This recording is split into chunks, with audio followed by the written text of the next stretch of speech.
Hey guys, so I've taped this thing like 600 times, so if I mess up this time, this is what you're getting. So, my research was over the American economic system. Started out as capitalism versus socialism, but I changed it. I thought this was a little bit more accurate. So, my thesis was throughout the United States history, characteristics of a mixed economy has fluctuated between socialism and capitalism, revealing a public who in return moves between acceptance and fearfulness of the two.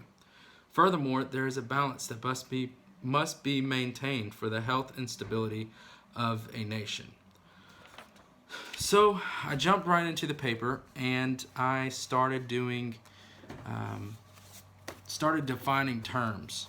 So first I defined socialism, and I define capitalism, and I talk about egalitarian, the term egalitarian and the term laissez-faire.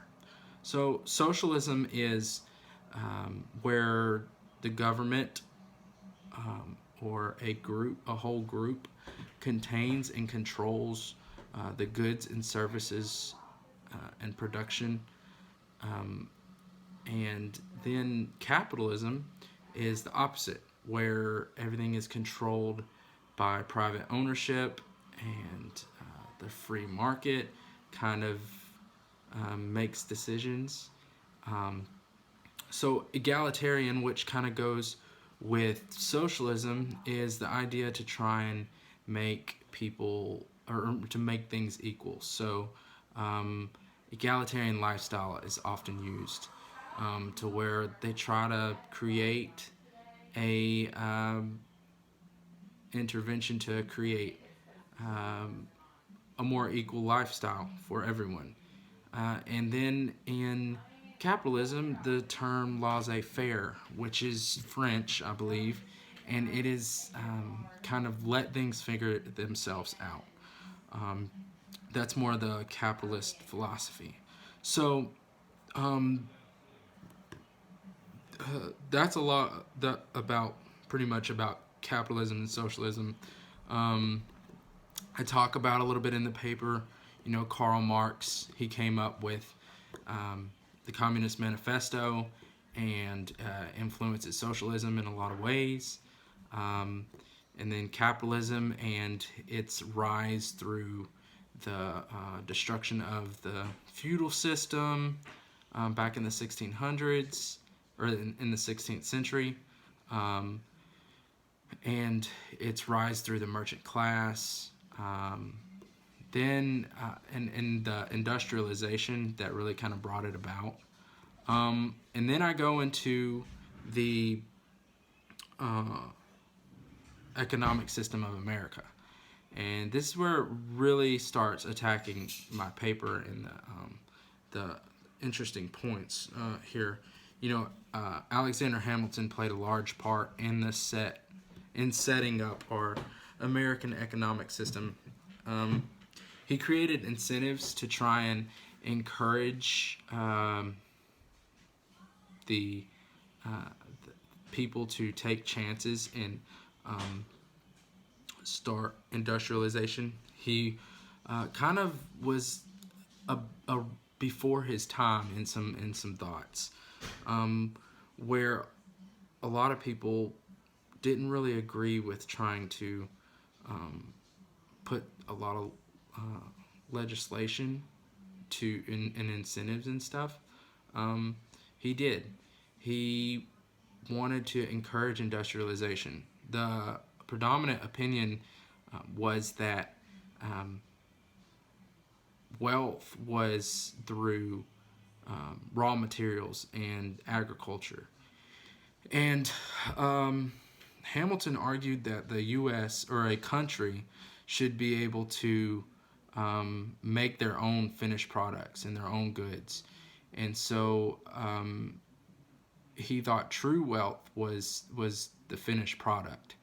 And so he moved that idea away from uh, um, just agriculture and raw materials. Um, and so he really sets up, in a lot of ways, the American economic system, and it is a mixed economy.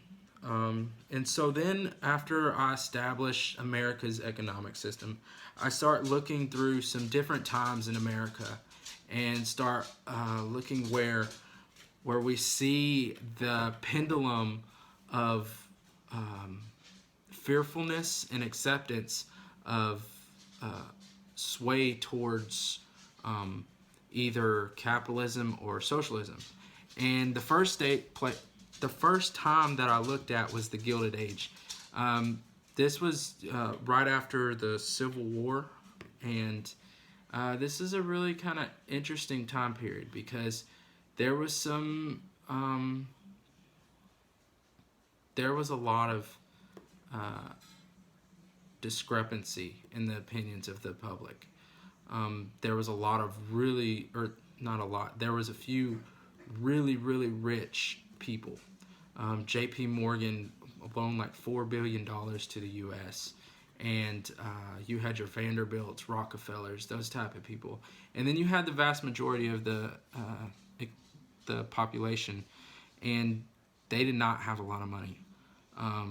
And matter of fact, they were becoming more and more impoverished because of the lack of regulations that there was on industrialization and these big companies and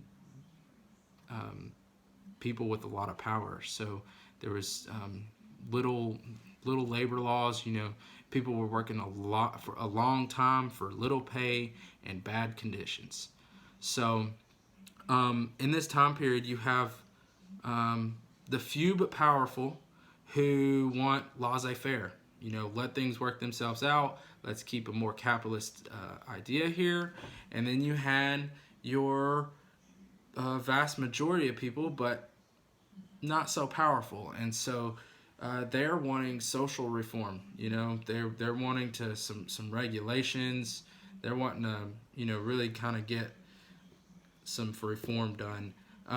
We see a photographer named Jacob Riis during this time, and he really talked about, or he really touched on, took pictures trying to portray the conditions in which some of these people were living in during this time. And it's really kind of sad to see some of them, little kids in alleys and stuff cuddled up.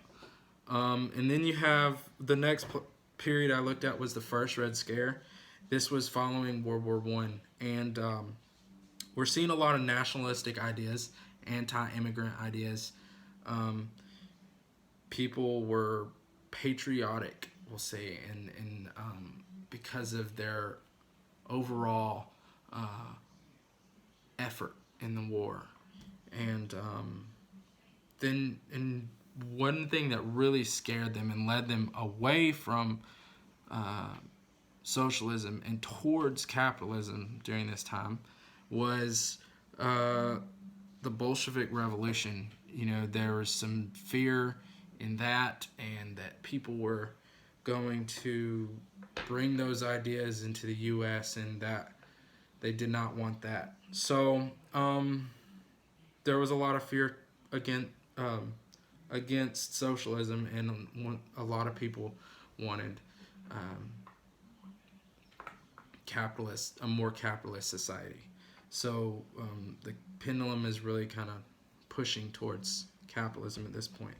And that continues for a long period of time into the Second Red Scare, the Cold War, McCarthyism. After World War II, there was some concern about spies in the U.S. People were afraid that the Soviet Union had spies in the U.S. And 1949, the Soviet Union had just set off their first successful atomic bomb. People were wondering and questioning how they got this technology so fast. They had to have stolen it or had people sharing secrets with them. And then when when the Rosenbergs, which was a couple, they were American citizens who were a part of the Communist Party, had been accused and of sharing secrets and being spies for the Soviet Union. It just really kind of hit the fan.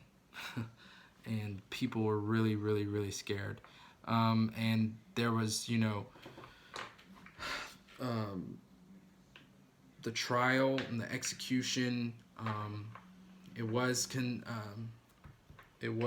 confirmed that Julius Rosenberg had given these secrets, and there was some. I looked at a primary source, and there was some support of the Rosenbergs who petitioned outside of the White House, like 300 people or something, and then but there was like 7,000 threats against those people who were petitioning outside of the White House just for a short period of time until the execution decision had been made and announced. So 7,000 versus 300, there was quite a fear of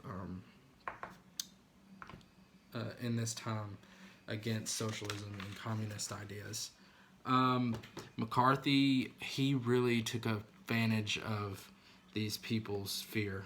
He used that to help himself get reelected, and red channels were created, which were just list and list of names of people who were accused of being spies and communists, and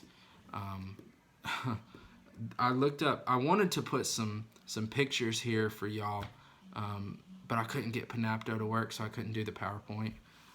But there was just lists. I mean, I looked at these lists of just names of people who were just accused, and it was pretty interesting.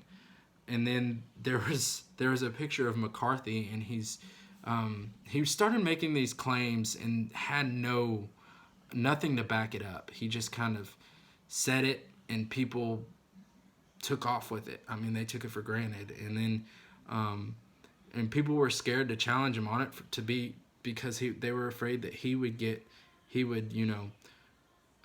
say that they were a part of this whole thing. So, but there's a picture.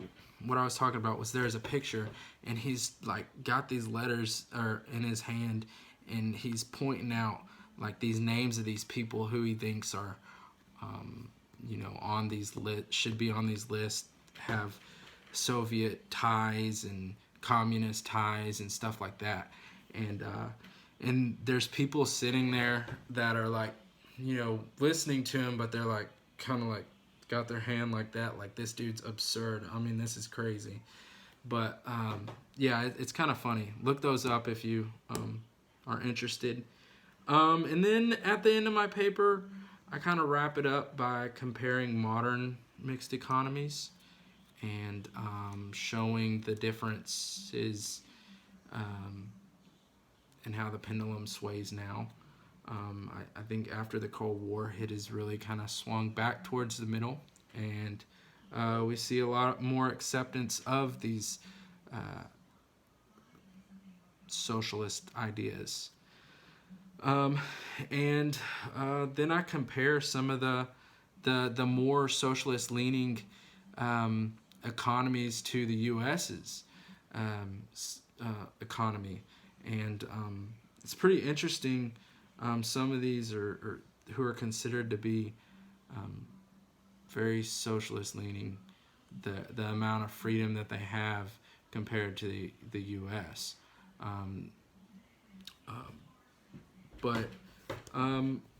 So it's just interesting to look at some of this stuff, and then I talk about at the last bit of my paper the importance for balance that there is.